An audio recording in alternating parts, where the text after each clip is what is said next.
الصيام.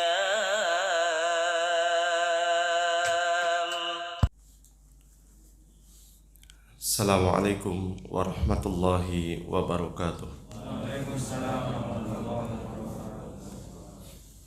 Innal hamdalillahi nahmaduhu wa nasta'inuhu wa nastaghfiruh wa na'udzu billahi min syururi anfusina wa sayyiati a'malina. Man yahdihillahu fala mudhillalah wa man yudlil fala hadiyalah. Wa asyhadu an la ilaha illallah wahdahu la syarikalah wa asyhadu anna Muhammadan abduhu wa rasuluhu la nabiyya ba'dah. Qala Allah Ta'ala fil Qur'anil Karim, ya ayyuhalladzina amanu taqullaha haqqa tuqatih wa la tamutunna illa wa antum muslimun. Allahumma salli wa sallim ala nabiyyina Muhammadin wa ala alihi wa sahbihi ajma'in. Allahumma alimna ma yanfa'una wanfa'na bima 'allamtana, rabbana zidna ilman warzuqna fahman. Bapak-bapak, ibu-ibu, jamaah yang saya cintai karena Allah Subhanahu wa taala, di pagi hari yang sejuk ini kita dipertemukan oleh Allah Tabaraka wa taala dalam rangka tadi melaksanakan sholat subuh berjamaah. Kemudian kita manfaatkan beberapa menit ke depan menapak tilas, pelajari dan mengenang memori perjalanan hidup sosok yang layak kita jadikan contoh, yang layak kita jadikan idola, yang Allah Subhanahu wa ta'ala wajibkan bagi para hamba-hambanya untuk mengikuti jalan hidup sosok yang dipuji oleh Allah Subhanahu wa ta'ala dengan banyak keutamaan dan banyak kelebihan ini. Beliaulah Nabi kita Muhammad sallallahu alaihi wasallam. Orang yang beruntung adalah orang yang mengambil beliau sebagai petunjuk, karena memang sebaik-baik petunjuk adalah petunjuk Rasulullah sallallahu alaihi wasallam. Seperti dalam sabdanya, fa inna khairal hadi hadi Muhammadin sallallahu alaihi wasallam. Sebaik-baik petunjuk adalah petunjuk Rasulullah sallallahu alaihi wasallam. Jamaah sekalian yang berbahagia, hari ini insyaallah kita akan memasuki judul baru. Kalau pada pertemuan sebelumnya sedikit banyak kita sudah membahas beberapa syariat yang turun kepada umat Islam melalui Rasulullah sallallahu alaihi wasallam setelah hijrah ke kota Madinah. Yang pertama adalah tahwilul qiblah, pemindahan arah kiblat yang hampir 17 bulan lamanya Nabi sallallahu alaihi wasallam di kota Madinah salat menghadap Baitul Maqdis. Namun kemudian hari Allah Tabaraka wa taala kembali menjadikan Ka'bah kiblatnya Rasulullah sallallahu alaihi wasallam sampai nanti akhir zaman. Allah melihat kesungguhan dan begitu berharap Nabi alaihi salatu wasallam, sebagaimana tercantum dalam Al-Baqarah ayat 144, hampir 17 bulan lamanya jamaah sekalian. Ada makna lain yang bisa menjadi pelajaran untuk kita. Terkadang doa yang kita minta kepada Allah Subhanahu wa ta'ala tidak dalam waktu cepat, secepat sekarang ini aplikasi paket atau aplikasi pengiriman. Allah Subhanahu wa ta'ala memiliki rencana. Allah Subhanahu wa ta'ala mengetahui apa yang terbaik untuk hamba-hambanya. Kapan diberikan, kapan dikabulkan doa yang diminta oleh seorang hamba. Lihatlah Nabi kita Muhammad sallallahu alaihi wasallam. Kurang apa beliau? begitu mulianya dalam pandangan Allah Subhanahu wa taala, sampai Allah puji, laqad kana lakum fi rasulillahi uswatun hasanah wa innaka la'ala khuluqin azim.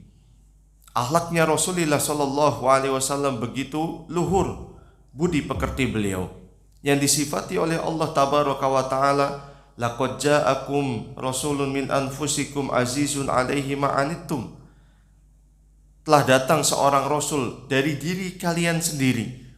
Disifati oleh Allah Subhanahu wa taala yang rasul ini sangat berat hatinya merasakan kesusahan yang kalian rasakan. Para sahabat terasa susah, tapi Nabi merasakan lebih sulit lagi dalam hatinya. Begitulah sifat Nabi alaihissalam. Namun kerap kali jamaah sekalian, doa yang diminta oleh Nabi alaihissalam tidak langsung tiba-tiba Allah Subhanahu wa taala berikan. Ada makna di dalam hal tersebut. 17 bulan setelah itu baru Allah Subhanahu wa taala kabulkan permintaan Nabi alaihissalam pindah arah kiblatnya dari Baitul Maqdis ke Ka'bah. Mudah-mudahan peristiwa ini kembali memberikan kesadaran untuk kita jamaah sekalian. Jangan sampai kita merasa pesimis, jangan tergesa-gesa, dan jangan kita merasa berdoa telah sia-sia, tidak ada kunjung datang pengabulan dari Allah Subhanahu wa taala. Tidak demikian ceritanya. Kenyataannya adalah hendaknya kita meyakini, sabar. Yang penting syarat-syarat terpenuhinya doa atau dikabulkannya doa telah kita penuhi di hadapan Allah Subhanahu wa taala. Harus kita yakin doa tersebut akan dikabulkan oleh Allah Subhanahu wa taala. Namun kapan, bentuknya seperti apa, kita serahkan kepada Allah Subhanahu wa taala. Yang jelas, doa tidak mungkin sia-sia, sebab doa termasuk bagian dari ibadah. Kita tahu semua jamaah sekalian, ibadah adalah sesuatu yang sangat mulia di sisi Allah Subhanahu wa taala. Ibadah kedudukannya begitu agung, sebab ibadah adalah satu nama paripurna yang mencakup seluruh perbuatan dan ucapan baik zahir maupun batin seorang hamba yang dicintai dan diridhoi oleh Allah Subhanahu wa taala. Sehingga ibadah ini tidak boleh dipalingkan untuk selain Allah Subhanahu wa taala. Harus diserahkan kepada Allah Subhanahu wa taala. Diperuntukkan hanya untuk Allah Subhanahu wa taala. Inilah makna dari la ilaha illallah. Kita menyerahkan seluruh hidup kita, mati kita, ibadah kita hanya untuk Allah Subhanahu wa taala. Semuanya. Sampai Nabi alaihissalam bersabda yang diriwayatkan oleh Imam At-Tirmidzi dari sahabat An-Nu'man bin Bashir radhiyallahu taala anhu, ad-du'a'u huwal ibadah. Doa adalah ibadah. Doa adalah ibadah. Qul inna salati wa nusuki wa mahyaya wa mamati lillahi rabbil alamin. Katakan wahai Muhammad kepada seluruh manusia, sesungguhnya salatku, puasaku, sesembelihanku, rukun Islamku, hidup dan matiku hanya untuk Allah Subhanahu wa taala, bukan untuk yang lainnya. Fasholli li rabbika wanhar. Dirikanlah salat untuk Allah Subhanahu wa taala dan sembelihlah hanya untuk Allah Subhanahu wa taala. Mari jamaah sekalian, tetap kita optimis, kita yakin Allah Subhanahu wa taala akan mengabulkan doa kita apabila memang betul-betul syarat dikabulkannya doa telah terpenuhi. Kita jauhi maksiat dan doa, dan adab-adab doa kita penuhi. Kalau sudah terpenuhi dan kita yakin, maka yakinlah doa akan dikabulkan oleh Allah Subhanahu wa ta'ala. Ini prolog untuk mengingatkan saya khususnya jamaah sekalian, dan mudah-mudahan bermanfaat.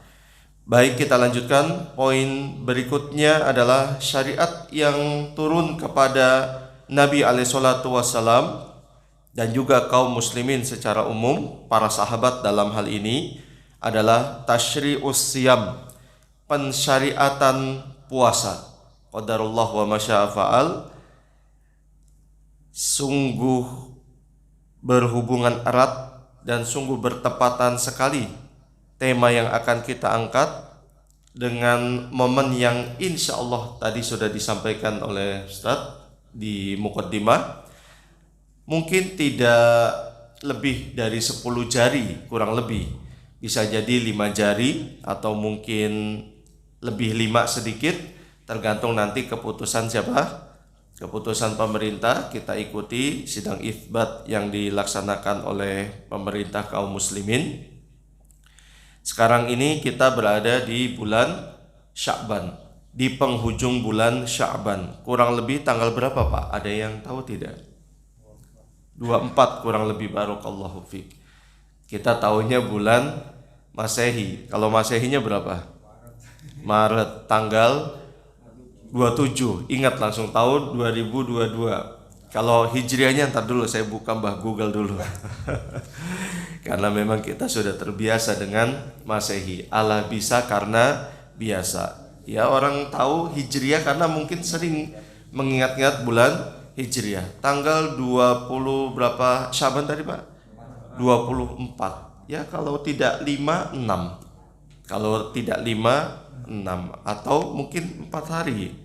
Intinya kita tunggu dari keputusan pemerintah. Saya berharap mudah-mudahan tahun ini bisa bareng-bareng ya, mudah-mudahan. Tapi apapun yang terjadi, maka kita berlapang dada. Yang penting puasa. Yang tidak dibenarkan sudah tidak puasa, tidak sholat. Nah, ini dia. Harus diapain nih Pak kira-kira Pak? Harus disentil kayaknya ya. Atau mungkin dia puasa tapi nggak sholat. Ini juga jangan sampai ada. Na'udzubillah min dzalik. Idealnya adalah puasa juga sholat. Puasa, sholat, apalagi sholat. Satu-satunya syariat Islam, rukun Islam yang saya maksud, yang diterima dengan cara luar biasa, langsung dari Allah dan di tempat yang paling tinggi adalah sholat. Saat momen Isra Mi'raj, langsung di atas dan lain sebagainya. Ini menunjukkan kedudukan sholat begitu tinggi, begitu hebat. Dan satu-satunya rukun Islam yang menjadi tolak ukur serta pertanyaan pertama nanti yang akan dipertanggungjawabkan oleh hamba-hamba Allah di hadapan Allah.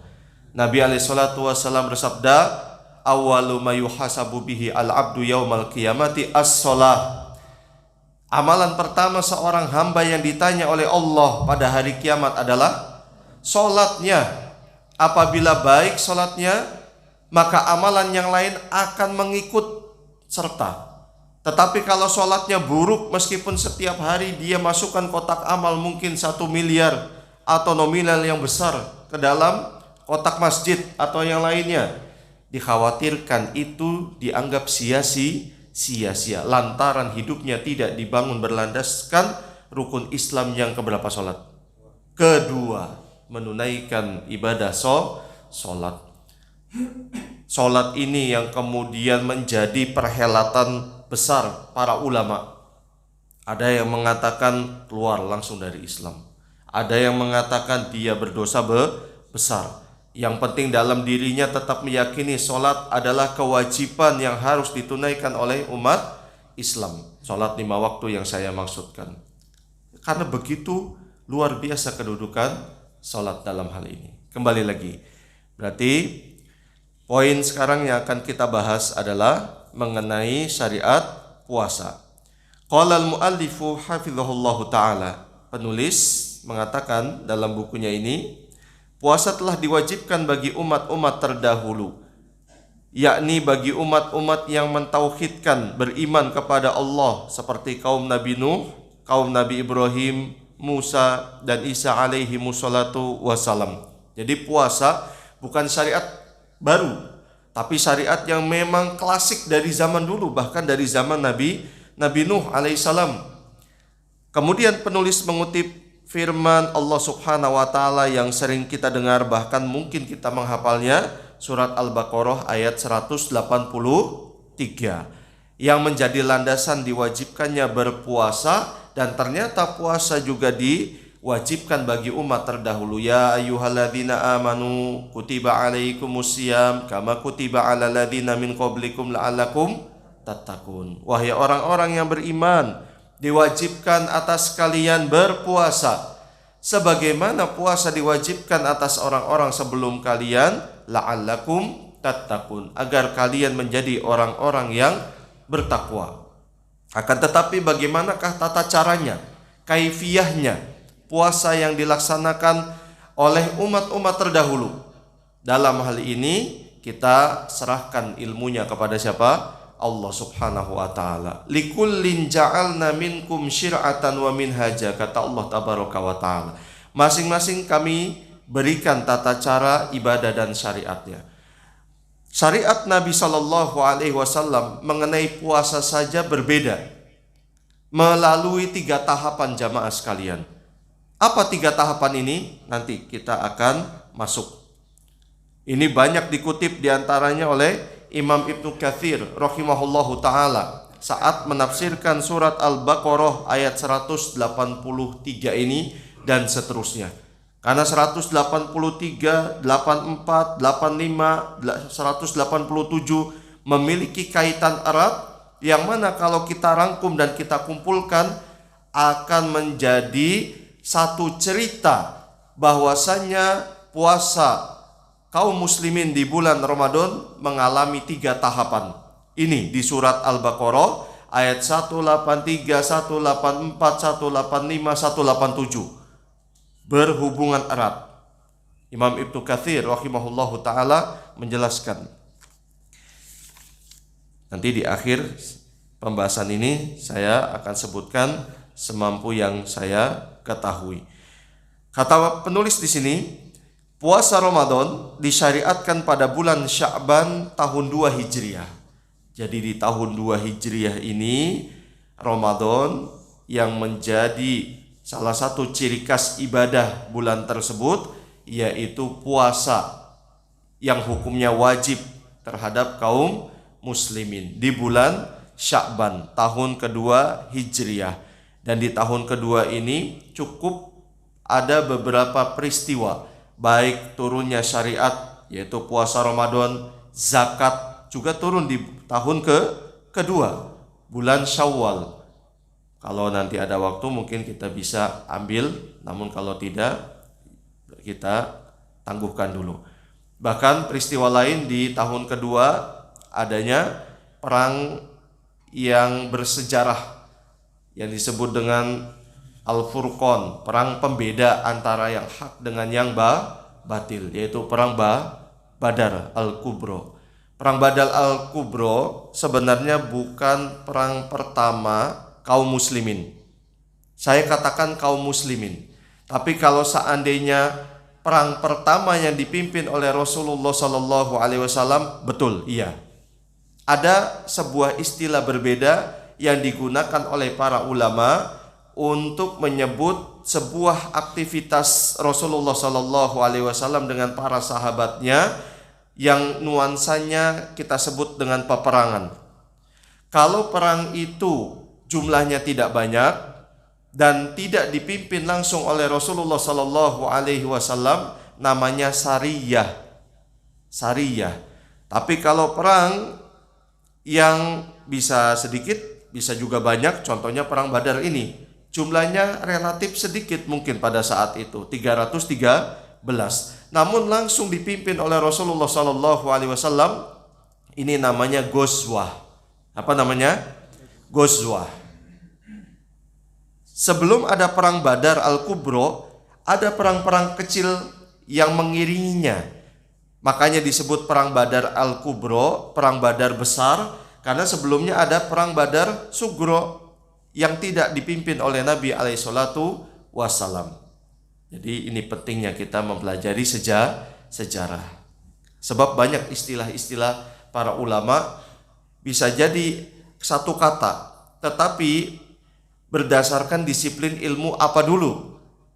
Ini tidak bisa diambil rata, tidak bisa diambil rata. Kemudian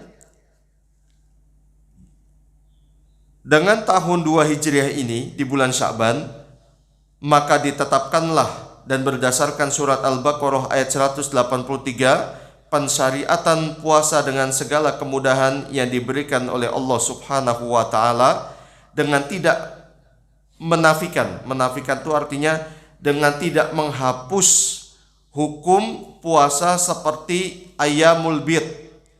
Hari-hari bid itu artinya putih. Kenapa disebut putih? Sebab pada saat itu umumnya bulan terang, bulan purnama, 1 bulan penuh.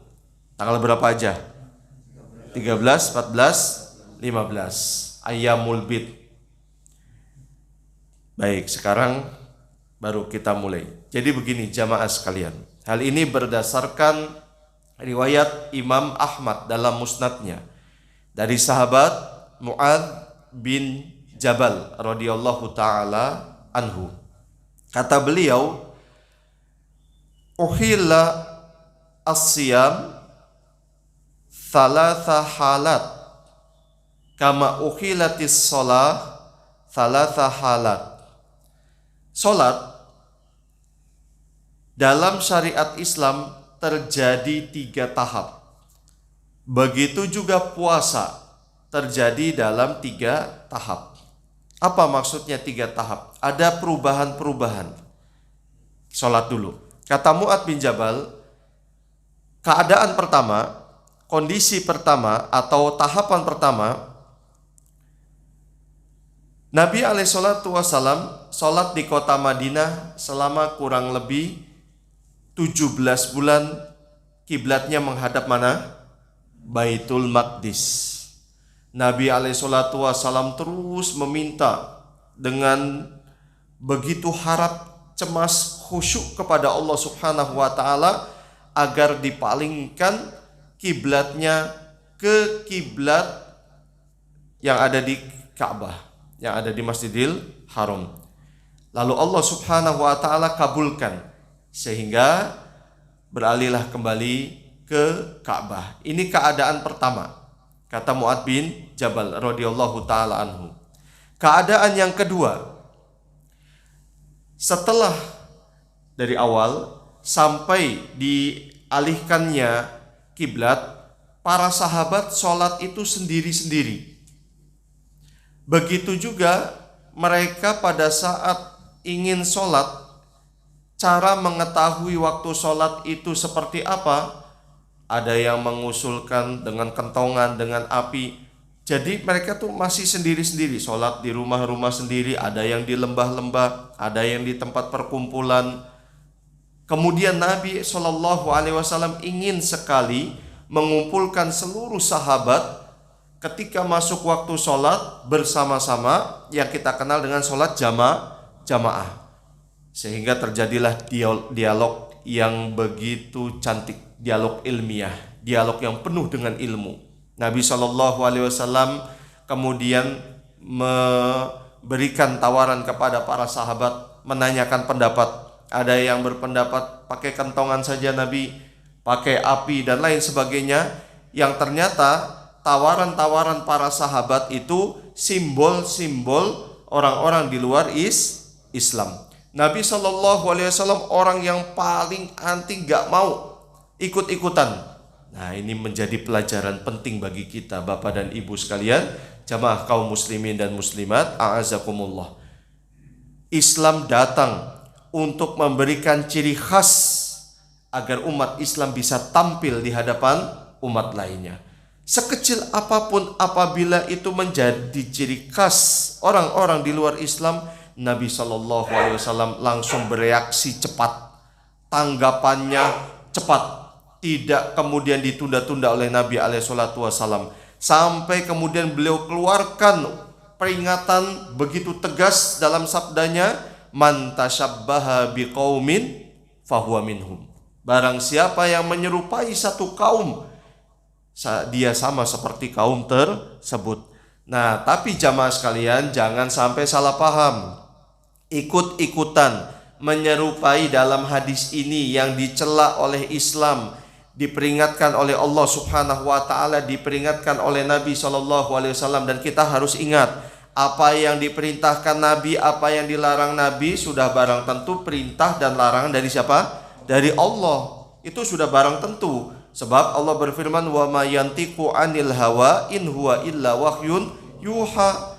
Yang diucapkan Nabi itu bukan hawa nafsu, tapi wahyu dari Allah Subhanahu wa ta'ala. Sedangkan kita terhadap sabda Nabi, Allah firmankan dalam surat Al-Hasyr, wa ma atakumur rasulu fakhuduhu wa ma nahakum anhu fantahu. Apa yang datang dari Nabi alaihissalam ambil, apa yang datang berupa perintah laksanakan, apa yang berupa larangan maka berhenti, jangan kamu lakukan. Sebagaimana sabda Nabi alaihissalam juga, manahaitukum anhu fastanibu wa ma amartukum bihi fa'tu minhu mastata'tum. Apa yang aku larang tinggalkan, apa yang aku perintahkan laksanakan sesuai kemampuan kalian. Larangan menyerupai umat di luar kaum muslimin maksudnya adalah dalam masalah agama yang menjadi ciri khas simbol-simbol agama mereka. Adapun kalau masalah dunia yang tidak ada hubungannya dengan agama, bahkan dunia ini bisa jadi bermanfaat untuk kaum muslimin itu sendiri, boleh tidak? Boleh saja. Kalau tidak boleh, wah berarti hukum pegang HP boleh nggak? Bisa gawat. Ini nggak boleh nih Pak Edi ya, merekam ini. Selama itu bermanfaat dan tidak ada dia berhubungan menyenggol atau bisa menodai syariat agama Islam, maka tidak mengapa.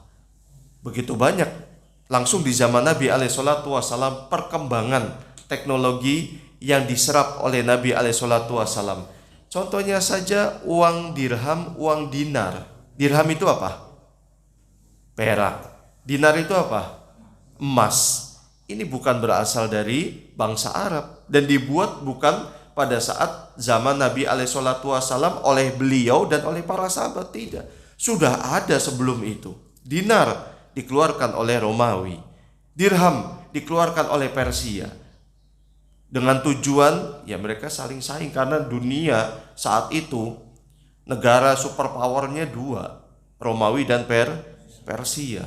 Dinar dikeluarkan Romawi, dirham dikeluarkan oleh Persia. Digunakan tidak oleh Nabi alaihissalam? Digunakan oleh Nabi alaihissalam dan dikenal sebagai alat tukar yang memang resmi dan diakui. Dinar dan dirham seperti itu. Berarti tadi apa? Yang pertama, pemindahan kiblat yang 16 atau 17 bulan akhirnya menghadap Baitul Maqdis. Ini keadaan pertama sholat. Keadaan kedua, setelah diusulkan oleh beberapa sahabat, Nabi tidak mau. Tidak lama datang seorang sahabat yang namanya Abdullah bin Zaid, mengatakan, wahai Nabi, saya bermimpi ketemu seorang laki-laki. Secara ringkas dia mengajarkan beberapa kalimat, Allahu Akbar, seterusnya. Itu adzan. Kemudian pada saat lafaz yang kedua yang kita kenal dengan qomat, lalu Nabi alaihissalam, saya melihat dirimu ini diberikan kebaikan oleh Allah Subhanahu wa ta'ala. Lalu Nabi memerintahkan Bilal untuk mengumandangkan adzan. Karena kata Nabi alaihissalam, anda minka sautan.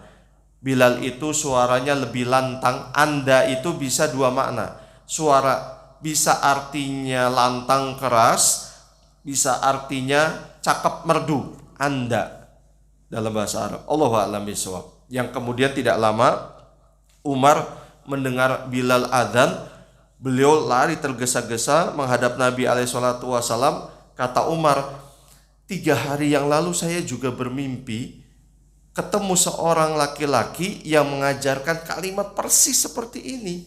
Lalu kata Nabi alaihissalam, loh kenapa kamu tidak cerita? Saya malu Nabi. Ini namanya, lihat jamaah sekalian, pelajaran penting apa yang bisa kita ambil. Para sahabat sudah paham, syariat itu tidak lahir dari sebuah mimpi. Kalau itu pun mimpi Nabi baru syariat. Tapi mimpi selain Nabi bukan syariat. Makanya para sahabat, khususnya Umar, jenius Umar, pintar. Beliau tidak kemudian, jangan-jangan ini hanya sekedar mimpi.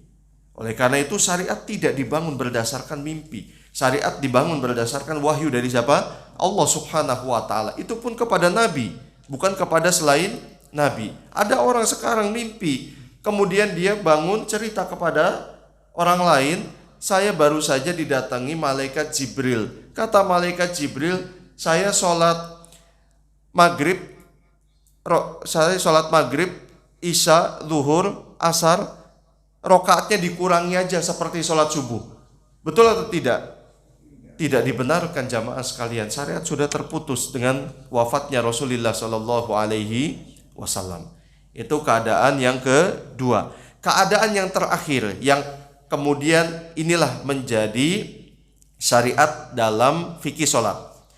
Ceritanya kata Mu'adz bin Jabal, para sahabat kalau masbuk ketinggalan sholat bersama Rasulullah Shallallahu Alaihi Wasallam, mereka itu bertanya kepada sahabat yang sedang mengikuti sholat, sudah berapa rakaat sekarang? Sahabat kan nggak boleh ngomong pada saat sholat. Mereka hanya memberikan isyarat pakai jari jemari. Ya kalau sudah 2 rakaat begini. Kalau satu misalnya begini, oh sudah 1 rakaat ketinggalan. Nah sahabat yang ketinggalan ini mereka ambil soft di belakang, sholat dulu 1 rakaat selesai, langsung ngambil soft bersama makmum yang lain. Sholat di belakang Nabi alaihissalam. Terus berlangsung seperti itu hingga datanglah Mu'adz bin Jabal. Satu hari beliau masbuk. Kata Mu'adz, saya nggak mau cara seperti ini. Kemudian beliau sholat dan beliau sudah mengetahui berapa rakaat yang sudah terlewat. Setelah sholat, setelah tahiyat akhir salam, beliau Mu'adz bin Jabal kemudian melanjutkan dan menyempurnakan rakaat yang tertinggal tadi. Lalu selesai salam, Rasulullah Shallallahu Alaihi Wasallam mengatakan, laqad sanna Mu'adzun lakum. Sungguh Mu'adz telah memberikan contoh yang baik untuk kalian. Hakadha, beginilah yang harusnya dilakukan. Faf'alu kama fa'ala Mu'adz. Lakukan apa yang dilakukan oleh Mu'adz. Sejak saat itu tata cara ibadah sholat bagi yang masbuk demikian. Dia langsung masuk ke dalam shaf, apa yang lewat atau yang terluput sempurnakan setelah salam. Ini dia ceritanya, ada kisahnya. Jadi tata cara bagaimana yang masbuk yang langsung dilakukan oleh Mu'adz bin Jabal. Tapi mohon bisa diperhatikan jamaah sekalian, peristiwa yang dialami oleh Mu'adz tidak kemudian menjadi pembenaran untuk kita membuat perkara baru dalam agama dengan lantaran niat saya baik. Mu'adz melakukan demikian, ingat, sudah ada Nabi SAW. Nabi menyetujuinya. Kalau tidak ada Nabi, tentu Mu'adz tidak akan berani. Apalagi sekarang sudah tidak ada lagi Nabi SAW. Maka dalam hal ini ibadah yang kita lakukan ya sudah harus sesuai apa yang diajarkan oleh siapa? Nabi SAW. Ini yang diingatkan oleh ulama. Jangan sampai peristiwa atau hadis ini menjadi pembenaran. Wah enak kalau gitu, yang penting niat kita baik nih. Mu'adz aja saya nggak mau, maunya seperti ini. Wah kalau seperti itu kita buka celahnya, habis sudah nilai-nilai yang sudah diajarkan oleh Nabi SAW. Kita harus bisa memahami lebih dalam, Bapak dan Ibu sekalian, tentang makna dari ayat-ayat dalam Al-Quran dan juga hadis-hadis Nabi SAW, baik itu sabda beliau langsung ataupun cerita berupa kisah seperti ini. Nabi membenarkan apa yang dilakukan oleh Mu'adz karena Nabi ya sudah mengakui ini yang disebut dengan takrir, persetujuan siapa? Nabi SAW. Adapun sekarang, waduh jangan jamaah sekalian, sebab kita tidak tahu generasi kita berikutnya apa ia paham maksud kita seperti ini. Dikhawatirkan generasi kita selanjutnya yang jauh dari tuntunan ilmu tidak paham, tidak mengerti maksud generasi sebelumnya atau orang tua mereka sebelumnya melakukan ini maksudnya adalah begini-begini. Jangankan seperti itu, kita berbicara saja. Saya misalnya bilang ke Pak Edi 1, 2, 3, 4, 5, 6, 7. Pak Edi kemudian bilang ke Ustadz misalnya 1, 2, 3, 4, 5, 6. Sudah mulai berkurang angkanya. Saya bilang ke Pak Edi 7. Lalu ke Pak Edi ke Ustadz 6. Ustadz misalnya ke jamaah lain udah berkurang lagi jadi 5. Ke jamaah yang berikutnya lama-lama berkurang jadi 1. Memungkinkan tidak? Memungkinkan. Kecuali kita hafalannya seperti Imam Bukhari. Udah 1 sampai 7 ya 1 sampai 7. Imam Bukhari rahimahullahu ta'ala. Inilah dia 3 tahapan sholat, kata Mu'ad bin Jabal. Sekarang 3 tahapan puasa. Pada awalnya Nabi SAW bersama masyarakat jahiliyah, sebelum jadi Nabi, masyarakat jahiliyah, orang-orang Quraisy, mereka melaksanakan puasa Asyura. Puasa Asyura. Namanya juga Asyura dari kata Asyroh. Berapa Asyroh? 10 Muharram, yang pada saat itu Nabi Musa diselamatkan oleh Allah dari Fir'aun. Quraisy juga ikut. Nah, ceritanya bagaimana kok Quraisy ikut-ikutan? Saya juga sedang mempelajari ini. Yang jelas kita tangguhkan dulu ini.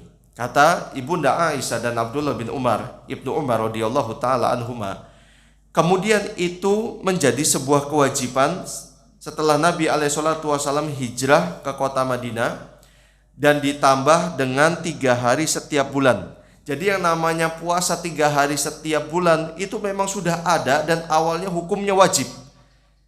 3 hari setiap bulan ditambah Asyura, ini wajib. Hingga akhirnya turunlah surat Al-Baqarah ayat 183. Berpindah puasa wajib di bulan Ramadan. Tinggal tata caranya baru masuk ke tahapan yang pertama. Bagaimana tahapan yang pertama?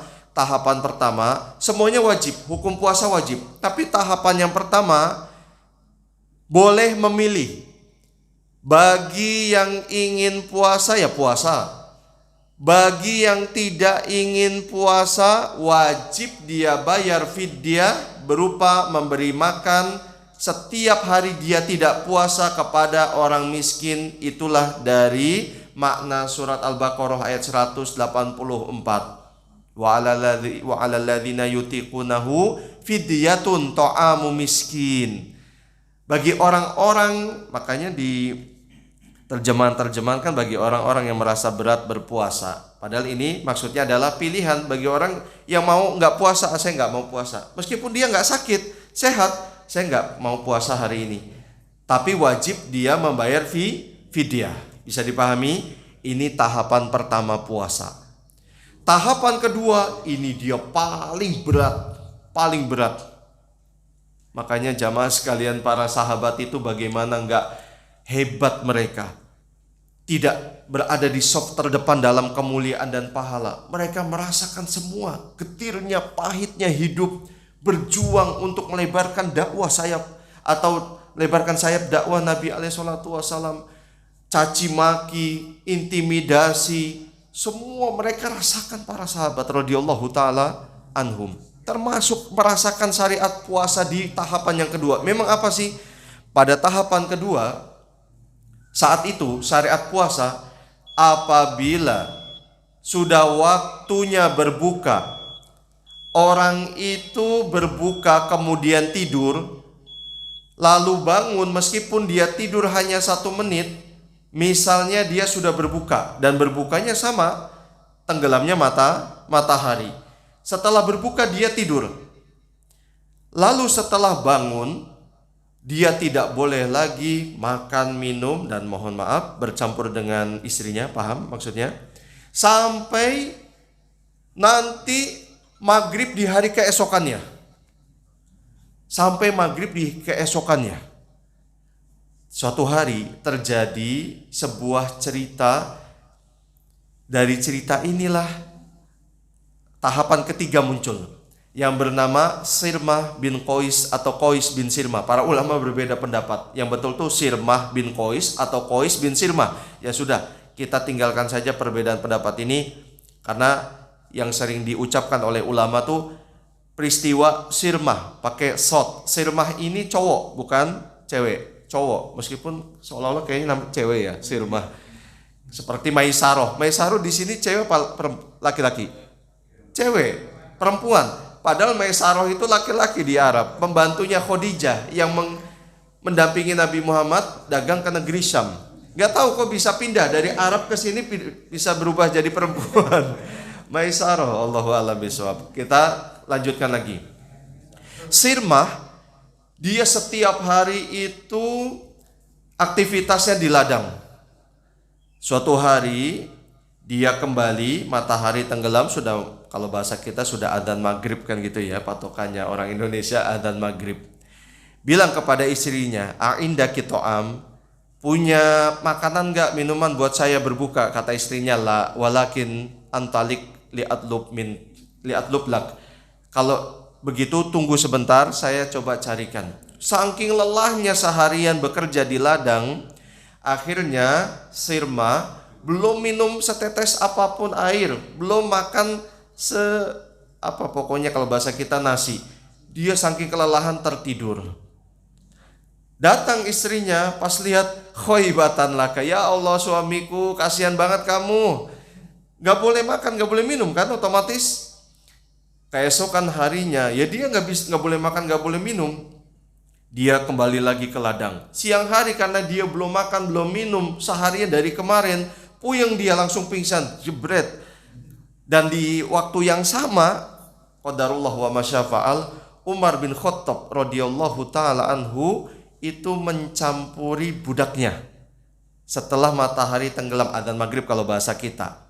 Lapor juga, gimana nih, Umar kan takut jangan-jangan saya mendapatkan hukuman dan puasa saya tidak sah. Dari situ kemudian Allah Subhanahu wa taala meringankan dengan turunnya Al-Baqarah 187, sehingga tata cara puasa kita yang dilakukan seperti ini.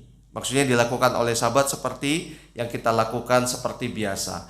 Dari terbit fajar sampai tenggelamnya matahari.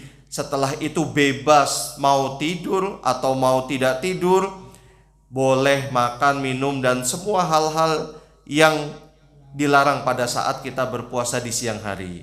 Itulah tahapan kedua. Yang ketiga itu tadi ya, berarti nyambung. Tahapan ketiga langsung tata caranya dengan turunnya surat Al-Baqarah ayat 187. Tuh sahabat Pak mengalami 3 tahapan ini. Apalagi tahapan yang kedua. Mau coba tahapan yang kedua? Waduh, jangan. Tahapan yang ketiga aja kita masih banyak, tapi jangan suudzon. Kalau misalnya Bapak lewat warteg yang setengah layar, ada kaki gitu ya. Siapa tahu di situ penampakan. Tapi jangan suudzon dulu. Ada kaki di warteg gitu ya. Siapa tahu lagi rapat qadarullah di situ. Allah Ustaz. Baik, yang terakhir pelajaran penting yang bisa kita ambil dari syariat puasa ini tidak banyak. Yang pertama adalah menggambarkan tentang kebijaksanaan Islam dalam mensyariatkan sesuatu, yakni tidak mewajibkan puasa sekaligus. Jadi bertahap. Dengan demikian, kata penulis, dapat kita ambil sebuah pelajaran dalam berdakwah, yaitu setahap demi setahap seperti yang telah disebutkan sebelumnya. Maksudnya adalah pada pembahasan sebelumnya tentang pengalihan kiblat. Jadi demikianlah jamaah sekalian. Penulis langsung memberikan contoh secara khusus, yaitu dalam berdakwah. Begitu juga berdakwah memang tidak bisa langsung kita pukul rata. Sebagaimana kita memberikan materi pelajaran kepada anak didik kita, tidak mungkin anak TK diberikan materi kali-kalian bagi-bagian, 2 hari kemudian bisa tipes itu anak TK. Anak-anak TK itu waktunya main, dikasih kali-kalian, dia sudah yang pusing gurunya, mana bisa memahami. Jadi demikian juga dakwah. Kemudian yang berikutnya adalah pensyariatan puasa juga menimbulkan kepekaan sosial yang tinggi, mengingatkan si kaya tentang kondisi keadaan si fakir, serta menguatkan ikatan persaudaraan antar sesama, dan yang terpenting merupakan sekolah bagi hati untuk dapat mengalahkan hawa nafsu dan syahwat. Bukan semata-mata hanya untuk kepentingan pribadi, tetapi supaya bisa berbagi, supaya menimbulkan kepekaan, kepedulian, sifat empati, simpati, kepedulian terhadap sesama. Oh, rasanya lapar di siang hari itu seperti ini, rasanya haus di siang hari seperti ini, sehingga kita melihat saudara-saudara kita yang keadaannya demikian, muncul rasa iba, muncul rasa kasih sayang, atau bahasa kita kasihan.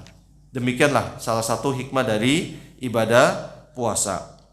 Kemudian yang terakhir adalah berpuasa membiasakan setiap muslim untuk menjaga dirinya sendiri dan juga mengajarkan dirinya dalam hal disiplin. Jadi dengan puasa kita mengajarkan diri kita disiplin, mengatur waktu. Ada saatnya kita boleh makan, ada saatnya tidak boleh makan, ada saatnya kita nanti boleh berbuka dan lain sebagainya. Diajarkan waktu-waktunya. Diharapkan dengan adanya syariat puasa, kaum muslimin bisa menerapkan dalam kehidupan sehari-hari, sehingga tidak ada alasan dia tidak bisa melaksanakan sholat, tidak ada alasan tidak bisa menuntut ilmu. Waktu tetap akan ada seperti ini, tinggal bagaimana kita mengatur waktu tersebut. Tapi jangan sampai kita menggunakan istilah saya menggunakan waktu saya untuk mencari nafkah dan misalnya tugas-tugas lain, sisanya saya berikan untuk Allah. Allah diberikan yang sisa-sisa. Giliran dia untuk dunia minta yang banyak. Jangan pakai kata sisanya buat Allah, tapi gunakanlah seluruh hidup saya berikan untuk Allah. Adapun yang tersisa yang saya bisa manfaatkan, saya gunakan untuk kehidupan dunia saya. Jangan sisanya saya berikan untuk Allah. Sisalah, Allah dikasih yang sisa-sisa. Dan menjaga diri ini dari kemaksiatan. Puasa namanya juga puasa. Puasa itu kalau secara bahasa artinya al-imsak, menahan apapun. Allahu a'lam biswab. Sampai sini kita cukupkan. Kalau ada pertanyaan saya persilakan. Mana dulu? Dibaca dulu mungkin. Pertanyaan pertama. Bagaimana cara mengetahui suatu ibadah bahwa ibadah itu adalah ibadah atau amalan-amalan baru yang tidak diajarkan Nabi? Satu dulu. Bismillahirrahmanirrahim. Bagaimana cara mengetahui? Saya garis bawahi dengan kata cara mengetahui. Cara mengetahui berarti kan menanyakan gimana sih kita bisa tahu. Tinggal nanti kembangkan bagaimana cara mengetahui ini ibadah, bagaimana cara mengetahui ini bukan ibadah, sehingga nanti bisa dikembangkan lagi. Bagaimana cara mengetahui ini adalah ibadah yang dicontohkan Nabi, ini bukan ini adalah ibadah yang bukan dicontohkan oleh Nabi. Intinya saya garis bawahi kata-kata bagaimana cara mengetahui. Yang jawabannya pertama sudah barang tentu ilmu. Karena kalau kita bertanya tentang cara, berarti kan kita menanyakan hakikat. Jawabannya adalah ilmu. Sekarang kita akan lebih khususkan dalam pertanyaan ini.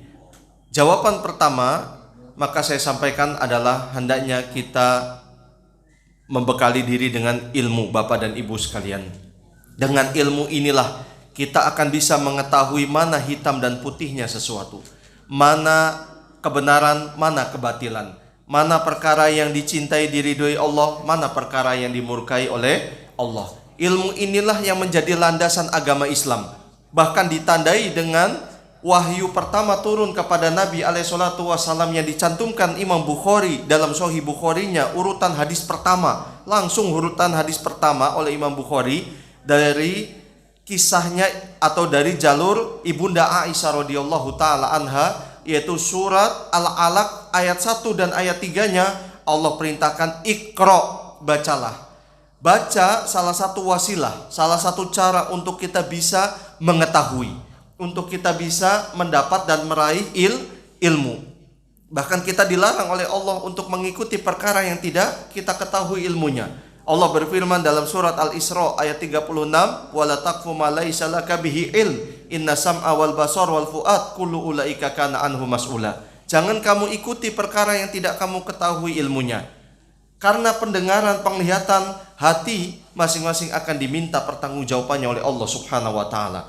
Saking mulianya ilmu Bapak dan Ibu sekalian, Allah di dalam firman-Nya mengungkap bagaimana keutamaan ilmu dan orang yang berilmu. Sebagai contoh, Allah berfirman dalam surat Az-Zumar ayat 9, "Qul hal yastawil ladzina ya'lamuna wal ladzina la ya'lamun?" Katakanlah wahai Muhammad kepada kaummu, apakah sama antara orang yang berilmu dengan orang yang tidak berilmu? Tentu jawabannya tidak sama.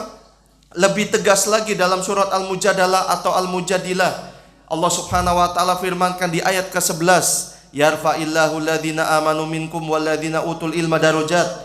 Allah mengangkat orang-orang beriman di antara kalian dan orang yang berilmu dengan beberapa derajat. Ini di dalam Al-Quran.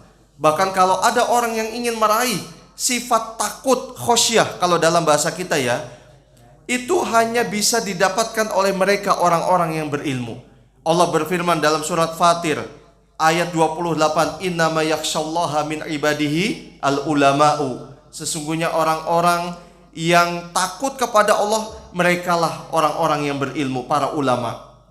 Bagaimana kemudian di dalam hadis? Dalam hadis Nabi SAW juga tidak ketinggalan. Saking tingginya ilmu, diwajibkan oleh Nabi SAW menuntut ilmu. Dalam hadis yang diriwayatkan oleh Imam Ibnu Majah dari sahabat Anas bin Malik radhiyallahu taala anhu, Nabi SAW bersabda, "Thalabul ilmi faridatun ala kulli muslim."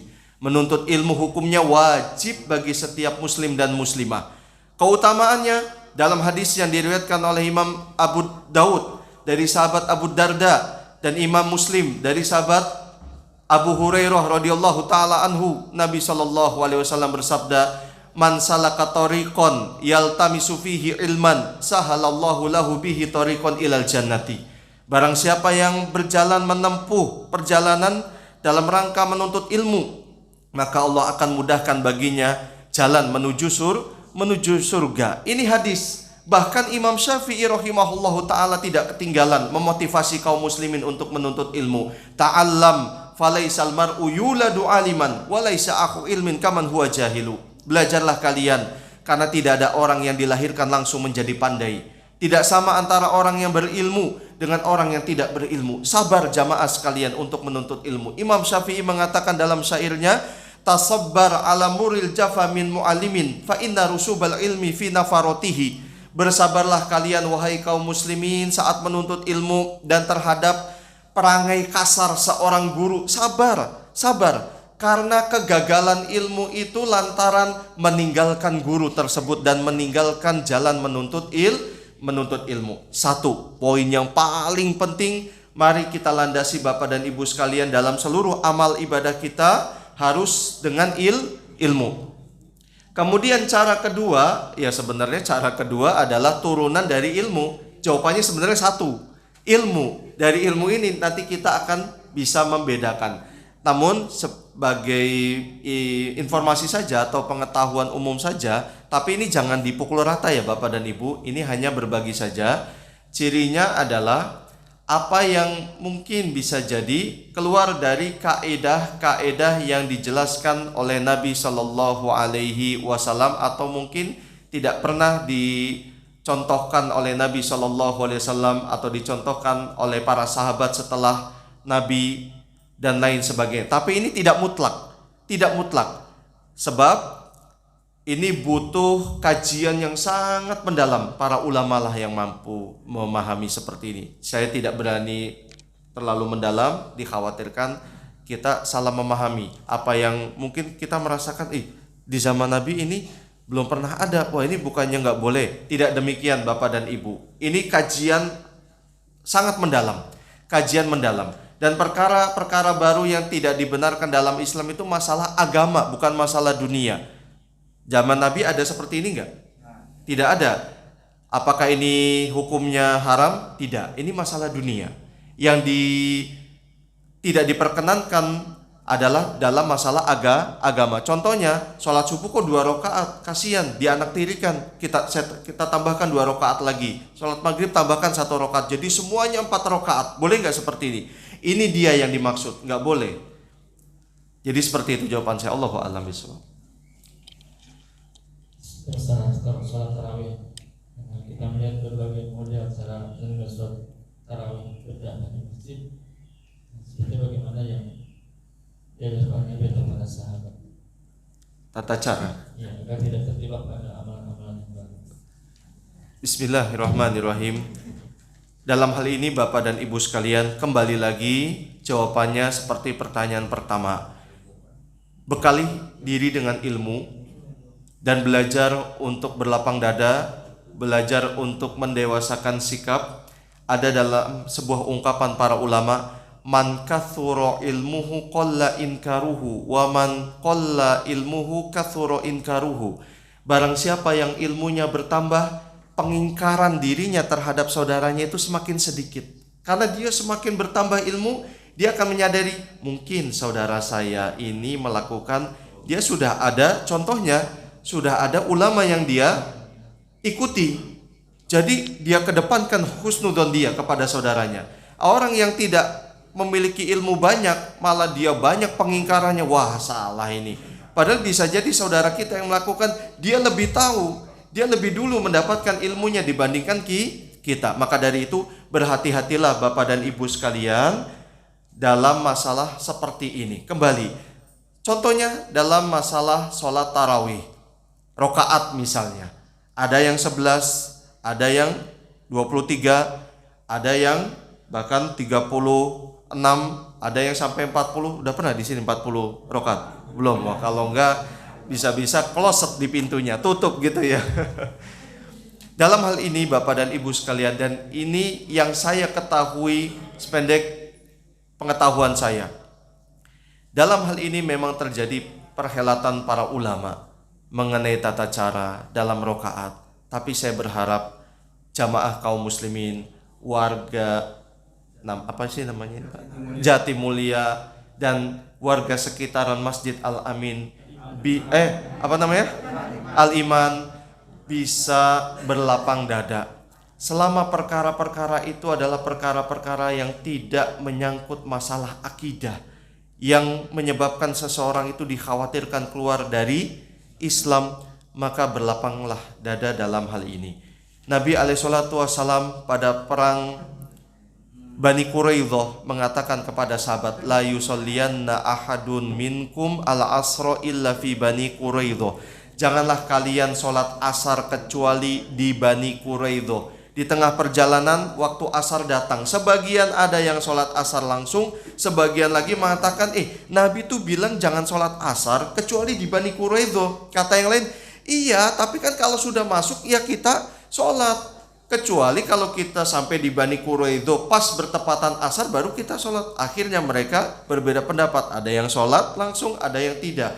Terdengar oleh Nabi alaihissalam, tidak ada satupun yang diingkari oleh Nabi alaihissalam. Intinya selama perkara ini memang muktabar, dalam artian memang perkara diperselisihkan dan perselisihan itu tidak menyebabkan tercela atau dicela orang yang tidak sama dengan saudaranya yang lain, maka berlapanglah dada dalam hal ini. Tinggal bagaimana cari solusi yang apik, perkara-perkara yang bisa dikeluarkan dari yang tidak kita inginkan. Allahu a'lam bishawab. Makanya saya hanya bisa mengatakan gini Bapak dan Ibu, teruslah menuntut ilmu. Ilmu inilah dengan izin Allah yang akan menuntun kita, dan akan bersikap bijak nanti kita. Allahu a'lam bishawab. Kalau ibu-ibu yang menyusui bayi 4 bulan selama bulan Ramadan, membayar fidyah saja atau puasa juga harus diganti? Nah ini juga kembali lagi, bahkan khilafnya termasuk banyak.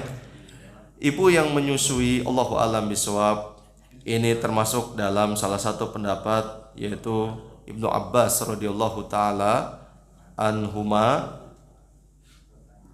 sama seperti yang mengandung dan melahirkan, dia cukup dengan membayar fidyah. Sebagaimana orang tua yang tidak mungkin lagi bisa berpuasa, tidak mampu membayar fidyah. Adapun menurut pendapat yang lain, dia membayar qadha,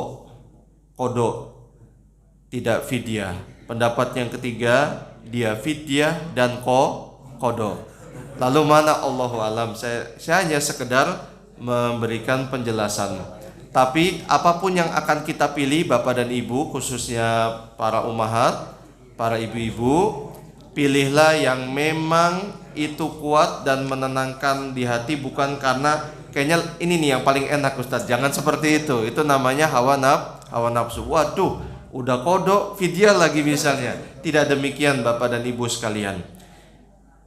Pilihlah, minta taufik kepada Allah.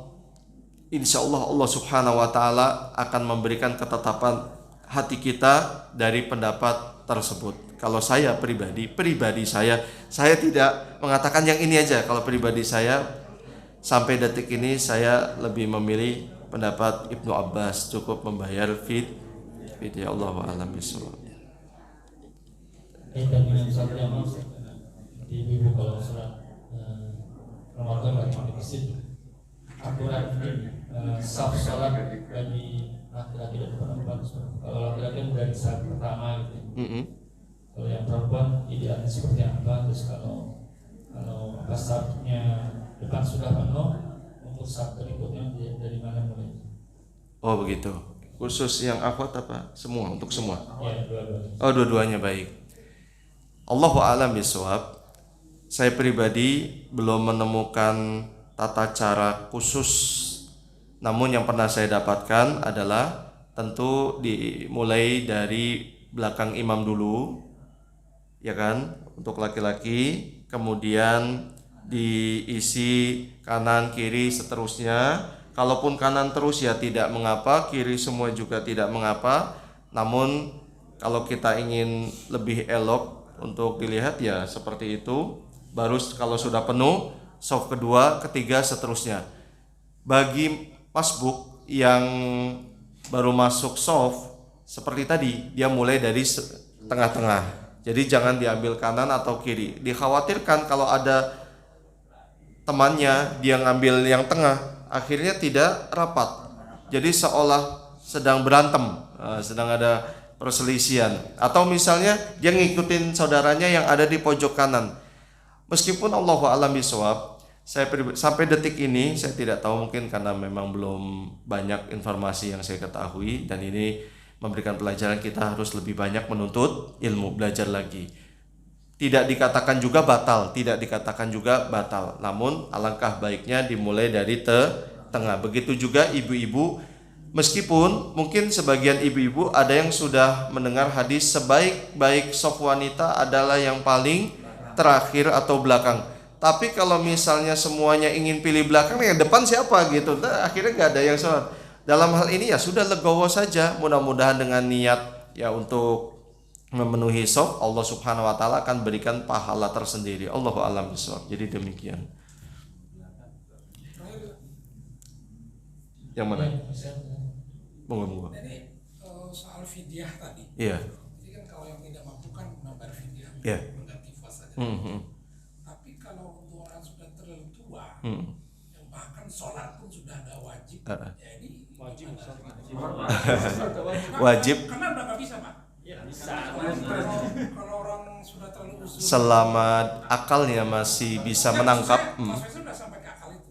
Ya, jadi karena sudah akalnya sudah ada. Oh iya, saya paham. Ini terjadi pada bapak mertua saya, rahimahullah ta'ala. Jadi ini masih harus membayar fidyah juga nggak? Betul. Iya, masih tetap selama masih selama masih hidup. Betul. Iya, anaknya yang membayarkan dari hartanya tersebut. Iya, betul. Yang paling pertama dari harta si ini sendiri, kalau tidak ada baru ahli warisnya. Diambil dari hartanya sendiri, kalau memang tidak ada ahli warisnya. Allahu a'lam. Betul, Pak. Ada memang kondisi seperti itu, seperti bapak mertua saya, rahimahullah. Beliau meninggal bulan Juni karena sudah stroke dan jatuh ketiga kalinya, udah dia nggak ingat apa, jadi nggak sadar apapun. Allahu a'lam. Tadi ya monggo. Kan sering didengar hikmah itu asli dari sederhana apa hikmah. Oh, hikmah. Iya, betul. Betul. Apa sih arti hikmah? Hikmah kasus, hikmah peristiwa ini adalah ini. Hikmah itu kalau bahasa sederhananya pelajaran penting. Pelajaran penting dari peristiwa ini apa? Allah mensyariatkan puasa. Hikmah puasa apa? Allah mensyariatkan puasa. Pelajaran penting, manfaat dari puasa adalah, jadi hikmah bahasa lainnya adalah manfaat atau pelajaran penting. Allahu a'lam bishawab. Cukup? Ya, ini sebelum satu lagi. Oh, baik. Ini kaitan dengan mencukur rambut buat bayi. Katanya disyariatkan ditimbang dengan nilai perak ya. Akikah? Pas akikah. Oh, pas. Kan dicukur rambutnya lalu ditimbang. Lalu sedekahkan kemana sebaiknya? Oh gitu, baik. Disunahkan Bapak dan Ibu di hari ke-7 dari anak yang dilahirkan, entah laki atau perempuan, rambutnya dicukur habis, kemudian ditimbang dengan timbangan seberat perak. Timbang misalnya di timbangan toko emas, kemudian berapa gram seberat perak, kemudian bayarkan. Tapi bukan toko emas yang ngasih uang ke kita. Ada sahabat saya yang salah paham. Wah, enak juga ya. Kira-kira toko emas mana yang baik? Maksudnya, jadi saya nimbang di toko emas. Toko emasnya ngasih uang gitu. Ya bukan, mana mau toko emas seperti itu. Kita minta, itu aja mungkin bayar kali ya. Bayar karena jasa dia punya timbangan. Timbangan rambut dari anak kita, putra-putri kita seberat perak. Dari berat itu kemudian dikonversikan ke dalam uang, uangnya disedekahkan ke fakir miskin. Seperti itu. Yang paling baik Bapak dan Ibu, kerabat dulu, keutamanya besar, baru orang lain. Kerabat dulu, kalau ada kerabat kita, keluarga kita yang memang fakir, yang miskin, dia dulu kita dahulukan. Baru tetangga kita paling dekat, baru setelah itu. Allahu a'lam. Cukup baik. Baik Bapak dan Ibu sekalian, saya ucapkan jazakumullahu khairan atas perhatiannya, semoga bermanfaat. Pertemuan kita diberkahi, diridhoi oleh Allah Subhanahu wa taala. Yang luput dari kita diampuni oleh Allah Subhanahu wa taala dosa dan kesalahan kita. Saya mengucapkan selamat menunaikan ibadah puasa. Mumpung masih ada kesempatan, saya minta maaf apabila interaksi kita, perjalanan kita kurang lebih 11 bulan ini ada tutur kata yang kurang berkenan di hati Bapak dan Ibu dan sikap saya. Kita berharap dan berdoa kepada Allah semoga tahun ini kembali kita dipertemukan dengan bulan Ramadan. Amin ya rabbal alamin.